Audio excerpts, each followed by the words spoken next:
Greetings! You're watching Septum Sin versus the World.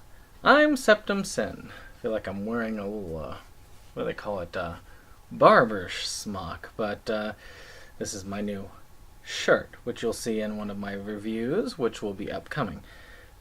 But today, I'm doing a little bonus to our Horrorween, especially since it was a little bit light this year. So, I have actually brought this forward once, and there are some shows, and I'm going to have to do a top 10 list one of these days about top 10 shows that should be brought to physical media, or haven't, for those shows that haven't been brought fully, for those that need to go in. Disney and Nickelodeon are actually two that are really bad offenders at this. And one such is Are You Afraid of the Dark? Now you can get, I think, the first 4 seasons on DVD from Amazon, so, it's not all bad, but there are, I believe, 7 seasons for this show. So, it really is a lot to swallow. This series is actually a nostalgia series. It was a little bit beyond my time of really watching. I was not into horror back then, but horror anthologies in the 90s were actually a big thing. And this was one of the peak horror anthology shows. Now, as you can see, we've got ourselves the picture of the one of the villains throughout this series. But these horror anthology series, you had Creepshow, you had Tales from the Crypt, you had a lot of these horror anthologies. They all had like little tales to tell, and this is one of those particular tales. So we have about 90 episodes, and this ran over 7 years, or 8 years really, 92 to 2000. It took a year break. And this was actually one of the popular ones. This is the one that sold SNICK, which was a Nick show. It was a Nick block that was between regular Nickelodeon and Nick at Night. Because back in those days, in the late 90s, mid to late 90s, Nick decided to divide it up. We had Nick at Night, which has been there for quite a while. It's been there since, I think, the early 90s. And that was, for adults. They played a lot of reruns. TV Land is what Nick at Night basically became. And then, of course, if you went back, you had SNICK, which was in between regular Nickelodeon and the Nick at Night. And that was for, teenagers. Mostly teens, upper teens, something for them to enjoy. And then, of course, you had regular Nick, and then you had Nick Jr. in the morning, which was more for the preschoolers, the kids who really weren't quite aged to go to school yet. You had your Blue's Clues, you had your Dora. Is Dora Nick? Well, that type of stuff. So, this, and they also patented the big orange couch. That was where they got their stuff. But that was in their later years. Early on, of course, they still played it as some of the padding right before Nick at Night. This was something for the mid-teens to actually watch before they went to bed at night. And because of that, it was actually a pretty successful show. Now, the first 4 seasons, you had your one group and kind of cycled a little bit. You had some people come and go. But then after that, they had the last couple of seasons focused on another group. It sort of took a hiatus for a year, and I guess because of popular demand was brought back. You had a new group led by the younger brother of the main character that led the original Midnight Society. Now, the Midnight Society is this group of kids who would get together around this campfire in this mysterious place, and they would meet at midnight around a fire. And this roaring fire, they would tell tales of horror. And then, each one would bring a tale, and they would tell one tale a night. And before they did it, they took non-dairy creamer, and they threw it on the fire, and the fire would go whoo, and they would announce their tale. And thus, with permission of the Midnight Society, I tell the tale of Are You Afraid of the Dark? I can't do that. I don't want to set my house on fire. But, so, what's good about this series? Well, it's a horror anthology series, which means you're going to have your good stories and your bad stories. So I guess the real question is, did the good stories outweigh the bad stories? The positive end of this is yes, they did. Some of these stories were legitimately scary.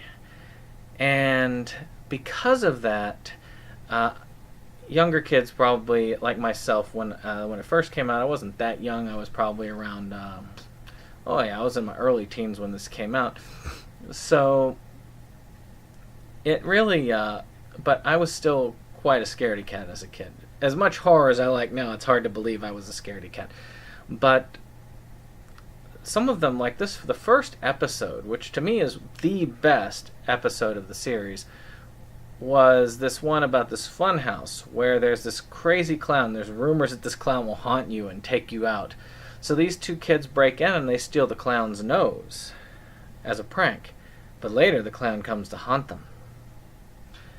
Now, not all of the tales were scary. As a matter of fact, I would say that this was more reminiscent of series like Twilight Zone or Amazing Tales than I would say it was reminiscent of something like Tales of the Crypt or Creepshow. It had its elements of horror, but a lot of it was that amazing tale. A lot of it was that sci-fi. Many of these were not even horror at all. Now, because of that, I had ended up staying away from it originally, but I came back to it later on in life and really enjoyed the show. Which is sad because it started to go off the air. But there were a couple of downsides to it. Some of the stories were a little bit campy. I felt like it was a bit of a forced effort when you got rid of all the old ones and the new ones came in. But at the same time, it was kind of fun watching the new team bond. The biggest thing that I can say that I disliked about this is more that there were disappointments. There were things that you're sitting there going, I wish they had done this. Like, I wish they did like a big old crossover episode at the end where they brought back the original Midnight Society guy and they were investigating a mystery linked to the original Midnight Society. This was towards the end of the series, and I really wish that they could have gotten back all of the original Midnight Society so that they could do like a combined effort to just go after and do this one last story. I don't know, it probably were conflicts, and I'm sure you could do the research to find out, but that was more of a disappointment. And with that, and you had some floppy episodes, I would probably give this, like the Pinball Wizard one is a good example of one I thought was a little bit boring. But for the most part, I was enjoying it. I'd say about 80% of the episodes were highly enjoyable, 10% were watchable, and about 10% were kind of like, this is either stupid or boring. So with that, I would give Are You Afraid of the Dark a 9 out of 10. Sadly, this reproduction is hard to get. This is something that a fan made. They took it off of old recordings. Very well done. Very good transfer. If you see this up on Facebook, you should grab a copy for yourself. I normally don't push bootlegs, but when you can't get the whole series, there's no point in worrying about that. Now, if you want to collect most of the series, like I have, on legit DVD releases, you can go to Amazon, just type it in. They're not that bad. They're about like 15 to 20. Sometimes they run to 30 a season, which isn't too bad. You can you can download all the seasons. You can actually buy them on the streaming service, which is how I have them really, on Amazon. I feel like that's probably the best way for me to make up for getting this bootleg. I just like having a physical copy of everything, and this was my only real recourse to do that. So, with that being said, I wish you well. If you like this video, click like. Please subscribe. I really thank you all who are subscribers.